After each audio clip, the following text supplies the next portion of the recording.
from Mume in Taipei. Please welcome chef owners Richie Lin, Long Xiong, and Kai Ward.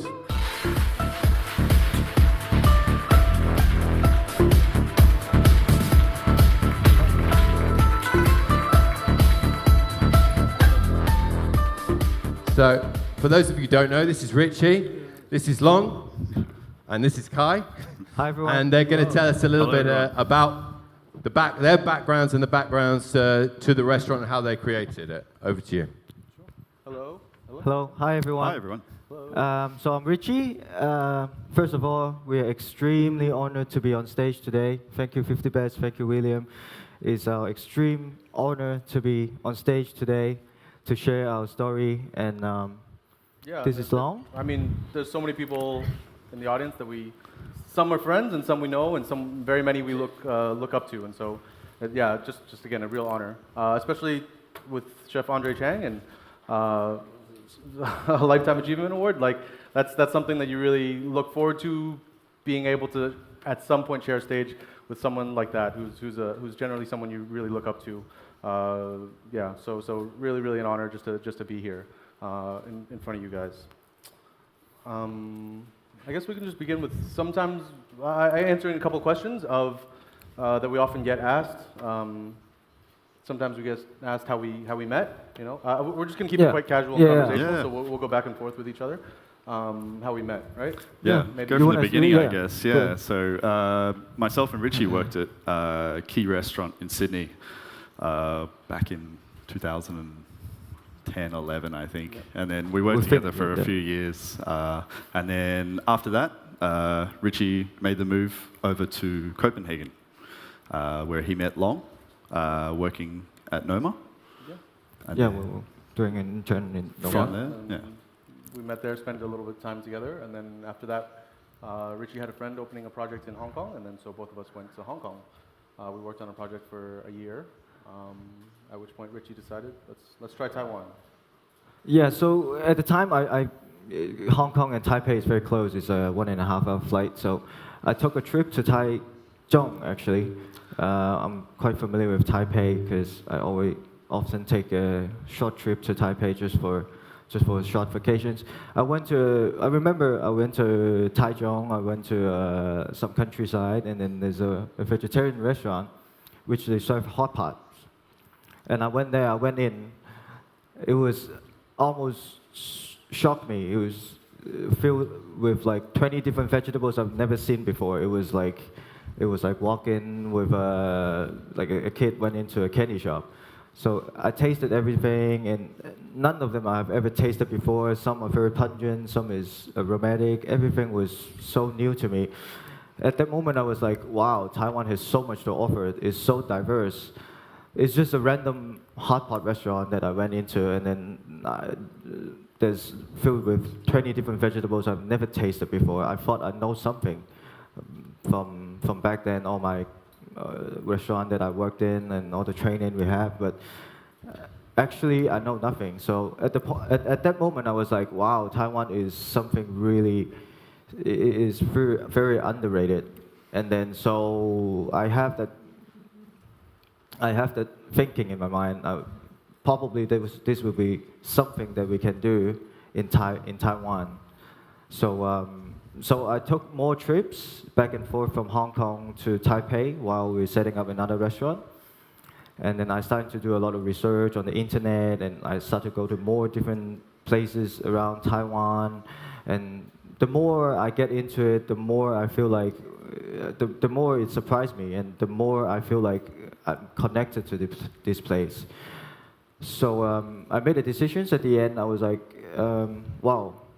I remember I called up Long and I was like, dude, you have to come here. This is crazy, man. This is like something that I've never seen before. Like, you gotta come. So I think he took a trip, maybe like 3 days or something. Yeah, just a quick 3-day trip. We had one or two friends in town that had their own small business, and we're just kind of getting a feel for what it was, and it just felt like a very untapped natural resource. Like, it's an island, right? So that makes it extra interesting because you get a lot of things that grow there that don't grow elsewhere, right? And they kind of develop into their own, they like speciate into their own little thing.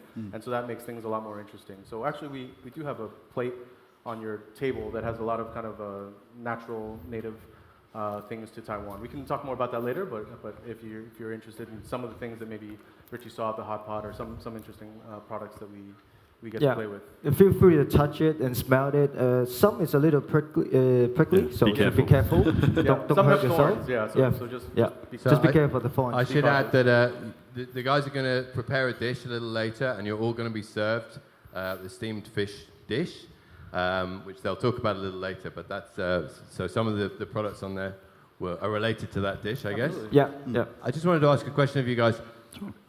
It seems an amazingly kind of ambitious thing to go to a region which has all these ingredients that you've never worked with before. You guys are experienced chefs. You've worked in some of the best restaurants in the world, but you set yourself a huge challenge by going to work with ingredients that you hadn't worked with before. What made you do that? Just the excitement of the new? Yeah, I think a big part of that is to challenge yourself. And I think opening a new restaurant, it allows you to continue to educate yourself while you have set yourself out of the comfort zone.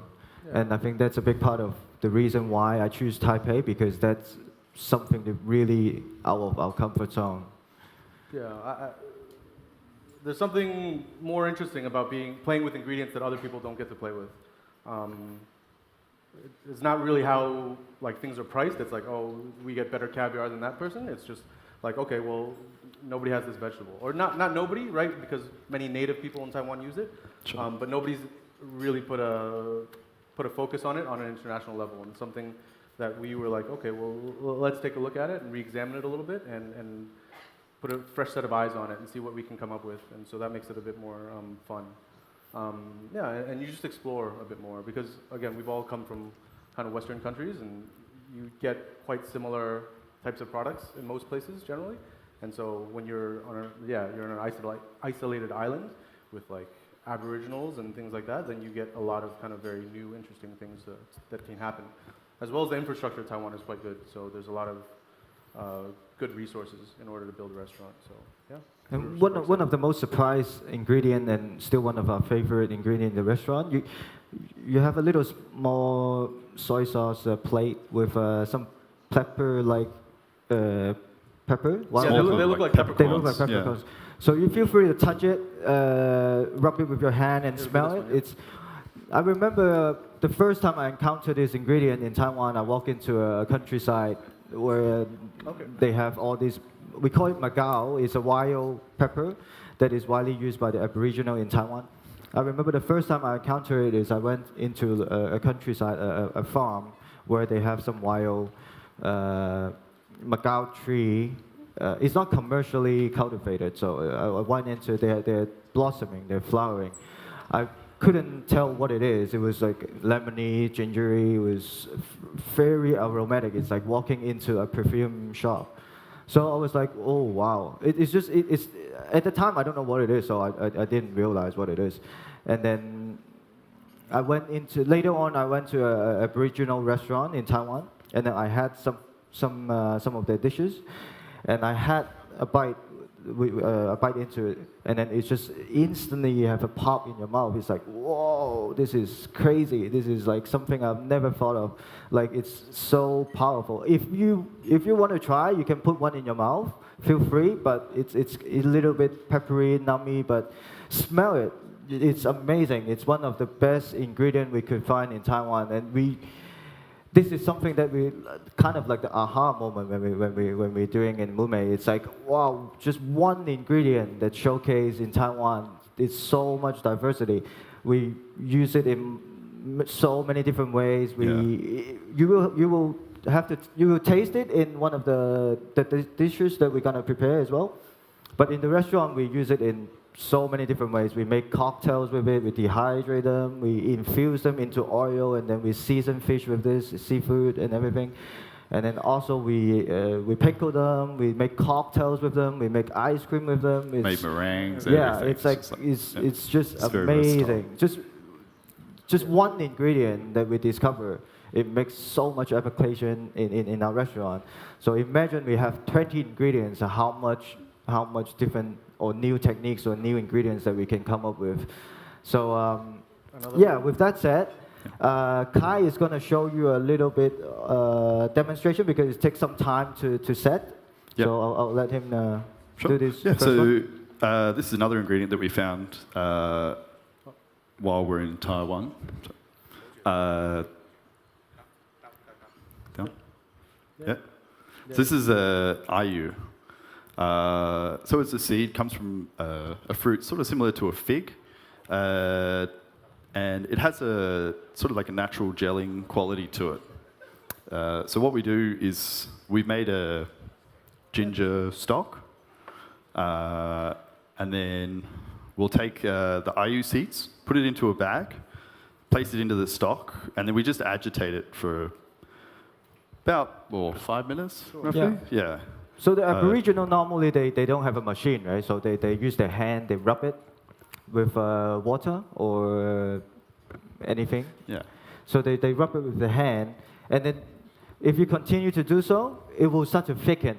So you have a thickened liquid. If you put it in something to just let it set, it will become a jelly. And then so it's like one of the natural hydrocolloids that is within the fruit. So it will set naturally. And then so recently we want to go back to these amazing ingredients, and it's indigenous to Taiwan, and we want to play with it again. So we tried a lot of different ways. Yeah. And then one of the very interesting way we found is the jelly actually is heat resistant. So I don't know why I came up with this idea, but it was kind of crazy. I just took the jelly and put it in a pan and start to cook it, like to pan fry it, but it didn't melt. So it just it is like a piece of jelly. And then so we were like, oh wow, this is something really special. Because in Taiwan, you often find it in the night market. They have a big block of it. They put some lemon juice or sugar, so it's like kind of like a drink, like a sugary drink. It's like a cold jelly. So I never thought it would be able to apply in a hot situation. So we will incorporate that into our dish as well. Yeah, and I'll let Kai continue with the demonstration. Yeah. So yeah. Yeah. So I mean, so again, none of us is from Taiwan, and so when we first get there, yes, you're overwhelmed by all the beautiful things and all the products, but it's also like, oh, we don't know what we're doing. Which I think is often the case, right? So you encounter something new, but then that's where your adventure begins. That's where you start exploring and finding and playing, and you go from there. But in the beginning, it was quite a struggle. There's a lot of things that were really, really difficult because we're really just a small group of no major backer, no nothing, no not major backer, no minor backer. Yeah, just us, just trying to figure it out, right? Independent, yeah. So I just asked, did you find any resistance from producers because you guys are not from the region? Were they very happy to share their product with you and teach you about it, or did you have to work quite hard to integrate yourself into it? It takes a little bit of time to gain their trust and work with them a little bit, because in the beginning, when you first get to Taiwan, this is where Taiwan was at the point. We were like, oh, we're opening a Western restaurant.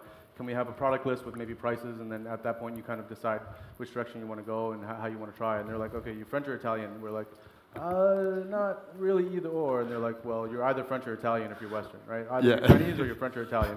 And we were like, I don't know. Can we just have a product list? And they're like, well, it depends on if you're French or Italian. And it's a little bit frustrating because you're like, well, why is, anyway. So then you finally get a price list or at least a product list. And then the names of things are a little bit strange, right? There's one that's called Mei Ren Tui, right? So what does that mean? That means like a beautiful girl's legs, right? So then, okay, so the thing is, Richie can read and write. He's from Hong Kong. Myself and Kai are like illiterate, basically. Yeah. So we're just trying to figure it out. It was a real struggle because I actually, after they arrived Taiwan, I just found out I hired to like illiterate guy. They can't read anything in Taiwan. It's like I'm the only one who can read and speak Chinese. And also, at the time, he's setting up his first restaurant ever, right? So there's all the other extraneous things that you have to take care of.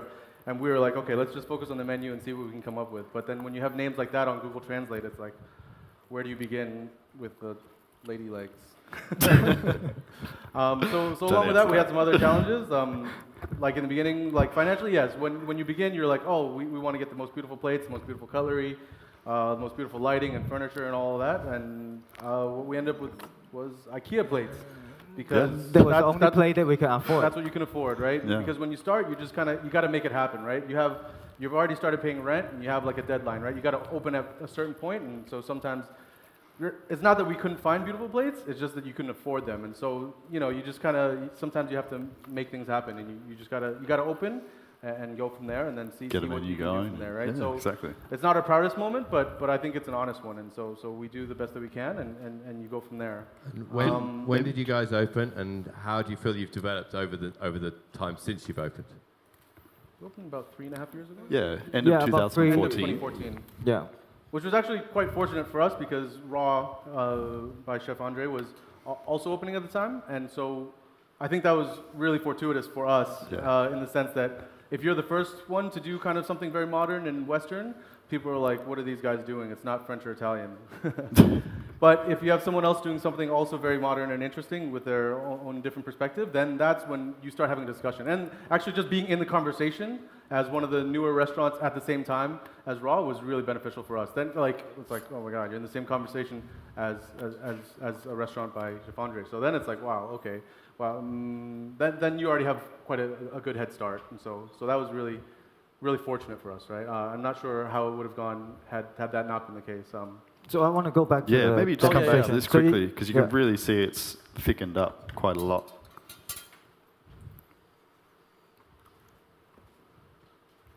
So it's really starting to gel together. So we're just going to pass that through the sieve, make sure there's no little seeds. And then once it's passed, that's fine. And then once it's passed, we just leave it at maybe, half an hour to 40 minutes. Yeah, maybe? exactly. Maybe if it's feeling fast, it'll be set by the time we finish. Exactly. And then, So yes, we started from IKEA plates, but in the past 3.5 years, we've managed to reinvest in the business, and we opened a studio, which is kind of like a little separate workspace. For those of you that have been to Mume, the kitchen is a bit small, and so when you have 3 additional people going in trying to not just run normal service, just like trying to become a little bit more creative and play with things, that's when it becomes a little bit challenging, right? If you take someone's burner, then they can't do their mise en place. If you take the one pot that's necessary to do that one particular project, then it becomes challenging. And so we're fortunate enough to be able to reinvest and have another little space, and that allows us to be a bit more creative and play with some other things that we might not otherwise be able to, and have the space to be creative. Yeah, I think it's also very good for us to allow us to have a separate space so we can completely dedicate into like doing testing ingredients and doing research and just to get away from the everyday crazy environment like the kitchen. So we can actually focus on doing a lot more interesting stuff to let us to be allowed to if we want to revisit some of the ingredients, we can do so. Also, there's much more room for us to do say fermentation, and also this is something that we will demonstrate later on. As you all know, rice is one of the main grains that we consume, Chinese people. So we learned a technique in Japan, making koji by inoculating rice. So we will use that later on in our demonstration. And what sort of proportion of your products are from the Taiwan region? The vast majority of the menu made up of absolutely, products? yeah. Absolutely, 90%, I think, about 90%. All the vegetable fruits, they are from Taiwan. Most of the proteins and seafood, and we try to source everything from Taiwan as we can.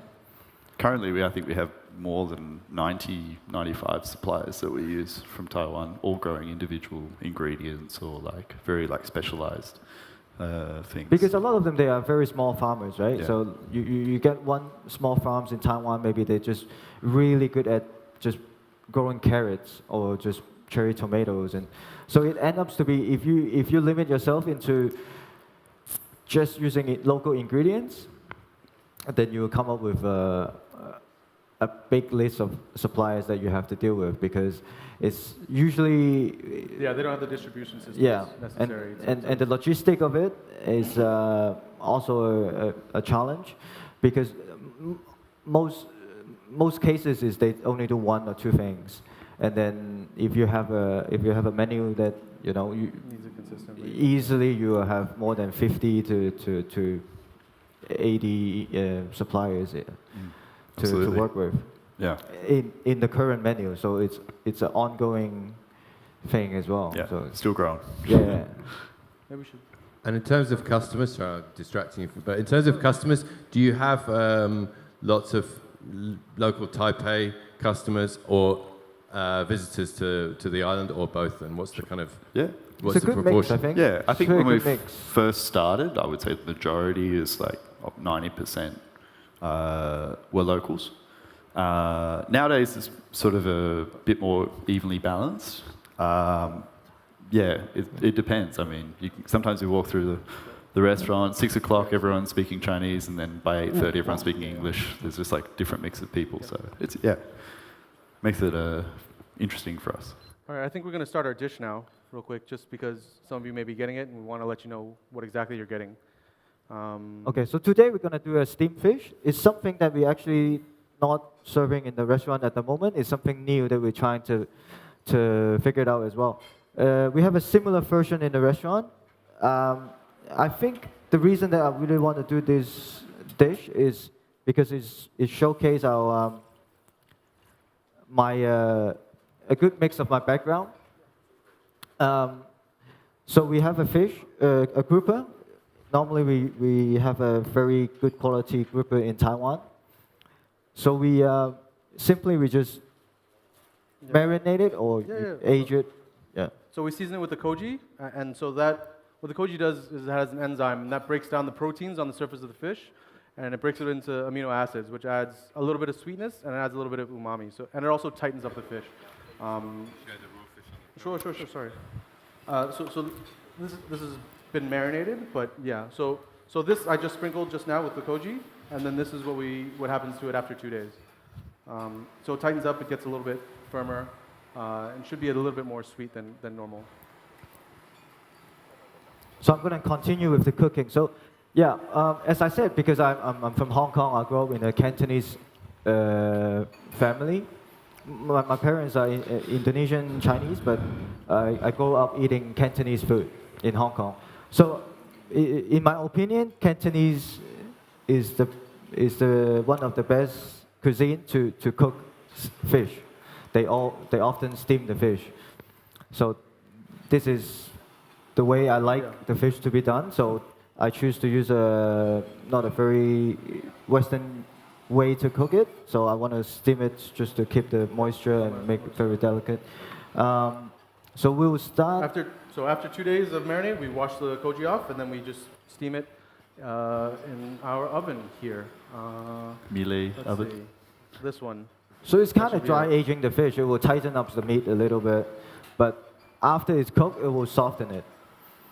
So it takes about 5 minutes or so, and then you will have some of you are already eating it. So you will have a fish consommé at the end, which is very similar to Japanese stock, like a Japanese dashi. So it's, because we did quite a lot of collaboration and pop up in Japan, and Japanese cuisine is also one of my favorite. So from my background, Cantonese, I choose the way cooking the fish in a Cantonese way, but then I want to keep it very light and refreshing. And often you have a Cantonese steamed fish, you always have a soy sauce with a little bit of sweetness. So I want to make it lighter. So I want to make a fish stock or consommé. Also, I can use everything from the fish. So usually we take off the fillet and then we use the head and we use all the bones and everything else to make the stock. Should they be putting anything from the little Yes. dishes on the table There onto should the be fish? some in there as well, Yeah. already infused.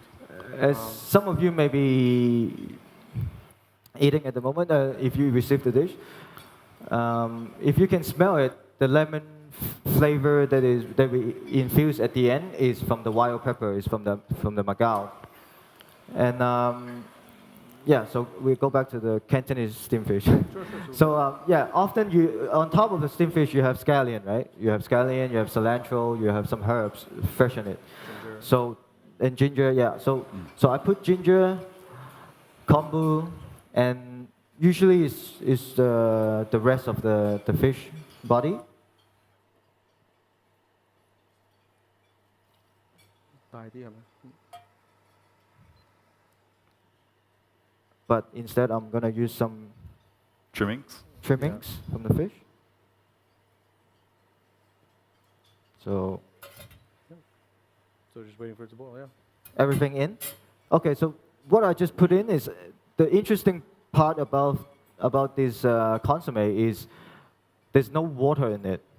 I use a sake that is made in Taiwan because they have a lot of rice production as well. There's a great sake brewers in Taiwan as well. There's local made sake. So I put sake instead of water, so a fermented rice wine instead of water. So everything is from the sake. There's no single drop of water that I put in this consomme. And I really slowly let it infuse for long hours. But the ingredients is very simple. So you have fish trimmings, fish bones, kombu, ginger, some katsubushi, and some of the Macau. And you just let it cook. You see this color is like water, right? But after maybe 5-6 hours of very, very low temperature simmering, you see the stock is golden. It's from when all the alcohol evaporate from the stock, you have a very natural sweetness from the sake, which resemble the soy sauce that you have in a Cantonese steamed fish. And at the end, we have once the fish is finished, I'm gonna assemble them, and we have the green oil that you have. It's a lemon thyme oil, just to mimic the fresh herb flavors on top of the steamed fish. And also we have a bit of salty fingers.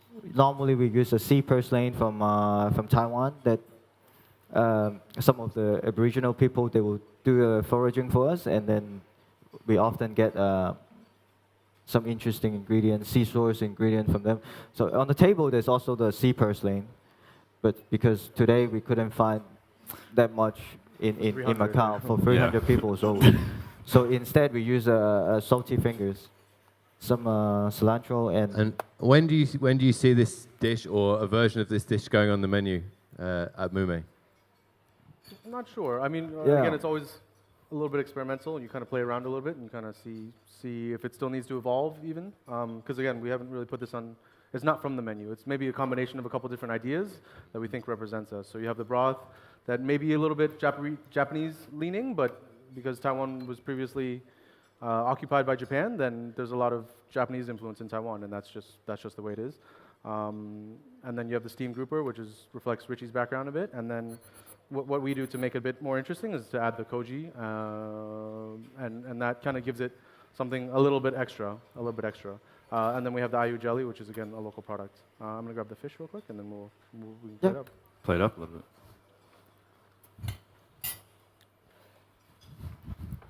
Perfect. So go and show that to the camera. Oh yeah, sure, absolutely. We just have a close-up of the steamed fish. And for those that don't know about Mume, do you have a tasting menu and an a la carte option? What's the... Oh, yeah. So actually, one of the things I think that makes this a little bit different is that we only serve a la carte in the main part of the restaurant. And we only do a tasting menu downstairs in our private dining room. When we first opened, we weren't sure, obviously, if the restaurant was going to work, for starters. But we really wanted to do something that really reflects us and where we like to eat and where we want to go on our day off. And we've found that the eating an a la carte menu. It's just a lot more fun. It's a lot more upbeat. Allows you to share a lot more. Yeah. And time constraint wise, like if you want to go in and have like a couple desserts after a main dinner or something, it makes it a lot more flexible. Yeah, As well as menus, exactly. like things can come on, things can come off. It's very easy. Yeah, we don't have to have like 30 perfect radishes Right, because right. we have 30 people that night. It's just like, okay, we have 10, so let's just put 10 on the menu, and that Yeah. we go from there. So So how many seats in the downstairs area? downstairs we Maximum do 12? 10 to maximum 12? 12, 10 to 12. And Is, then in the main dining room? upstairs was it 28, 30 roughly? Yeah. Yeah. So 300 is a pretty big jump up from that. Yeah. Trying to figure it out. But yeah, hopefully we did all right. Our team back at Win, or backstage. Yeah. So is that? So, yeah. Anything else And- you wanted to cover? And Just that's talk it. through the plating, Richie, of the dish. Oh, yeah, and yeah. How you've placed it. So as I think most of you already got the dish. So we also have a Ayu ginger jelly, which we just demonstrate on stage. As you can see, this one is we did earlier this morning. Maybe You see a very firm jelly, and even when we pour like a super hot broth onto the plate, it still remain solid. And does it take that texture at room temperature, or do you put it in the fridge? Or? You can set it in room temperature. Yeah, it, it's will, fine. it will naturally set in room temperature. And we like it a lot because it's in between like an agar and gelatin. It's maybe a little bit firmer than gelatin, but also is heat resistant. So it's better than agar, better than gelatin, sorry. But not as like brittle. brittle Yeah. It's the texture as agar. well. That, yeah. So yeah, this is something that we really like to incorporate into savory side rather than serving it traditionally in a sweet side. So Normally this cooks for like 6 hours. 6 or more, to yeah. 10 hours. Yeah. It really depends. You This is- keep it very low. and- The consomme. and Just, the just let it yeah. infuse Exactly. really, really gently. Yeah. Yeah. That's the biggest batch I made yesterday Yeah. for 300 people. I've never done that much of fish Yeah. broth in my life. Different. And here we go. This is. I hope everyone enjoyed the dish. Gentlemen, thank you very much for giving us a little insight into one of your dishes and into your restaurant. So thank you very much. Thank you. Thank you very much. We're happy to take any questions. Wait, gentlemen, wait a second. Sorry. If anyone has any questions from the floor, please raise your hand, and we'll run a microphone to you, or Laura will have a question or a microphone. Or, you want to go? How about some feedback? Sorry. Does anyone have feedback on the dish? Ooh, this is. Who's- Chef Andre, Okay, oh my god. did you enjoy the dish? No Yes, pressure, no yes, pressure. it's really refreshing, and I think the ayu is a great ingredient that represent Taiwanese. So being a Taiwanese is very happy and being proud to let that, everyone taste touch something that really unique about Taiwan. I think you've got the seal of approval there. Wow. The Yeah. dish can go on the menu. Thank you, Chef. What a win. Do raise your hand if you have a question. In the meantime, I'm going to ask you, I know two of you worked at Noma. You tell us what the key lessons you learned from that experience was in working with Rene Redzepi. To go crazy. Yeah, I think. In terms of experimenting and trying new stuff. Yeah, really? making Yeah. decisions, I think.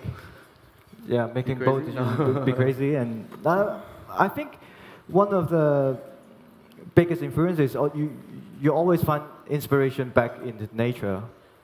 That's one of the very important lesson that I personally have learned at Noma, is you have to let the nature guide you.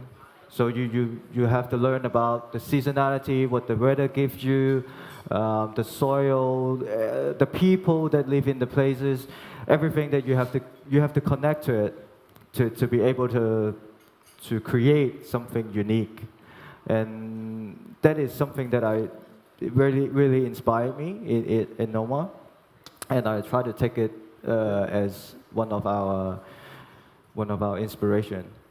I mean, for myself, I've told this story before, but for me, previously, prior to Noma, I'd worked at mostly just French restaurants. And there's something that common in French restaurants. You just take yogurt and you hang it overnight, and then the whey drips away, and then you have a firmer yogurt that you can season, and you can make different sauces and purees and things like that with. And so for me, the turning point was they took this and put it for staff meal, and then they just used the whey. And that was like, oh, okay, boom. You know, it's like 100%, 180 degree from what every other restaurant that I've worked at has done. And so that's when your eyes just open up. You're like, okay, well, everybody, you know, picks the cilantro leaves or picks watercress leaves and uses the leaves to make puree something. And they pick the leaves and then they use the stems. And so that's when things just open up, right? You're just like, well, stems don't have to be waste, right? Whey doesn't have to be waste. You can just completely turn everything on its table, on its head. And so that really is a very eye-opening thing. And then once you kind of give yourself into that, then just everything else you just soak up as much as you can. Be in the presence of greatness and and try to learn as much as you can. And Kai, you worked with Peter Gilmore at Key. Yeah. And I imagine he was an influence on you. How would you describe that experience? Absolutely. Yeah, I mean, Peter also has a very strong, let nature, decide what you put on a plate. He's very into, sourcing local ingredients and unique ingredients and finding what's best about it, and starting from a seed and going all the way through to the shoot or to the fruit it bears or to the flower, and so it's sort of looking at every part of the plant and not just that one single leaf that you need. So I think that's definitely played a big part in defining who we are. Who we are. Thank you very much to our trio of chefs from Mume, Kai, Long, and Richie. Thank you, gentlemen.